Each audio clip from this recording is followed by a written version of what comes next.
aventure, la grande épreuve annuelle de Bicross, où nous retrouverons Eddy Fiola et Denis Langlas qui sont actuellement en train de faire leur démonstration. Et aussitôt après, eh bien, ça va être à votre tour. Charlie, vous êtes avec Wiggins, l'Australien, l'un des favoris de ces 6 jours. Vous avez votre chance?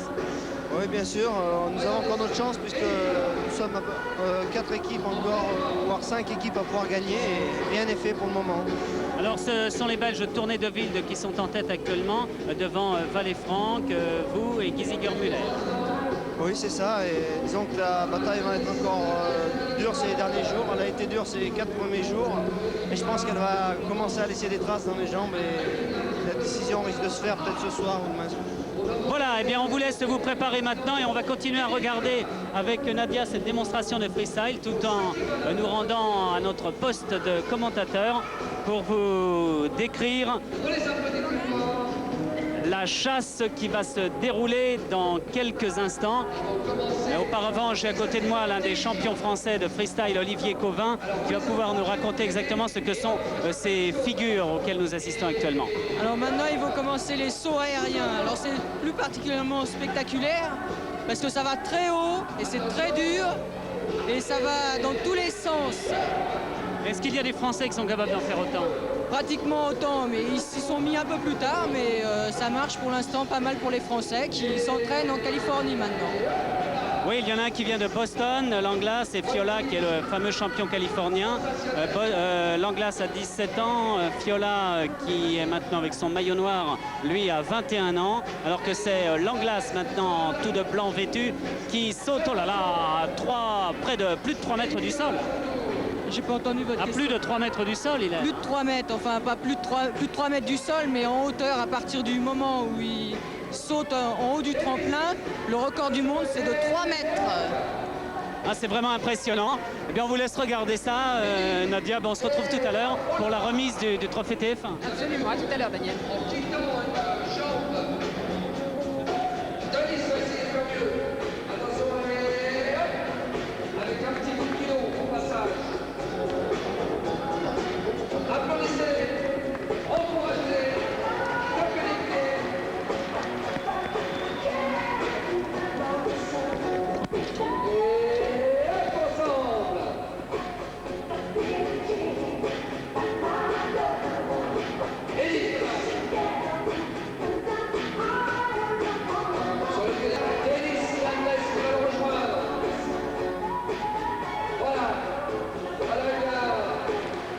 Voilà, eh bien, la démonstration se termine et nous allons pouvoir retrouver un cyclisme plus traditionnel.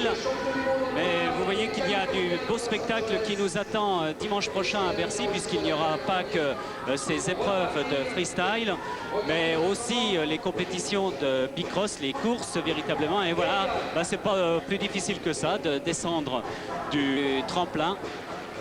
Encore un dernier petit saut et nous allons retrouver le POPB où les tables du centre sont allumées en attendant ceux qui viendront dîner tout à l'heure à partir de 19h, puisque vous savez que les soirées du POPB, après un début un peu difficile, mercredi et jeudi il n'y avait pas beaucoup de monde, sauf au parterre où tout était plein. Eh bien, depuis vendredi, c'est archi comble. Eddy Fiola, Denis Langlas, à gauche Fiola, à droite Langlas, champion du monde et champion d'Amérique du Nord, Denis Langlas.